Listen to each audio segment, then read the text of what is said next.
നമസ്കാരം, ഷെരീഫാണ് ദുബായിൽ നിന്ന്. പുതുതായിട്ട് ജോലി അന്വേഷിച്ച് വരുന്ന ന്യൂ കൊമേഴ്സിനുള്ള ഒരു ഇൻഫർമേഷൻ ആയിട്ടാണ് വന്നിട്ടുള്ളത്.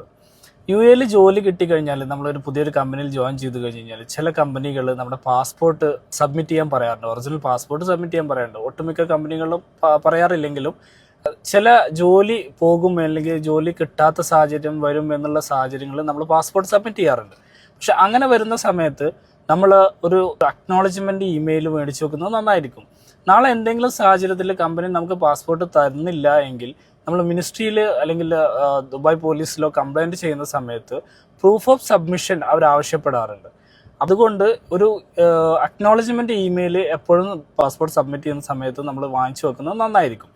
റീസെൻ്റ്ലി GDRFA, അതായത് ദുബായ് എമിഗ്രേഷൻ്റെ ഭാഗത്തു നിന്ന് വന്ന ഒരു പുതിയ സർക്കുലർ പ്രകാരം വ്യക്തികളുടെ പാസ്പോർട്ട് അത് വ്യക്തികൾ തന്നെ സൂക്ഷിക്കണം എന്നുള്ളൊരു പുതിയൊരു സർക്കുലറും കൂടി വന്നിട്ടുണ്ട്.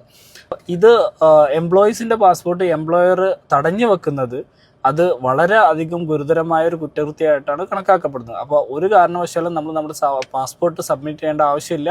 ഇൻ കേസ് നമ്മൾ സബ്മിറ്റ് ചെയ്യേണ്ട ഒരു ആവശ്യം വരികയാണെങ്കിൽ ഈ ഒരു അക്നോളജ്മെൻറ്റ് ഇമെയിലായിട്ട് മേടിച്ച് വെക്കുന്നത് നന്നായിരിക്കും. ഓക്കെ, ഈ ഒരു ഇൻഫർമേഷൻ അറിയാത്തവരിലേക്ക് ഒന്ന് എത്തിക്കുക. Okay, thank you.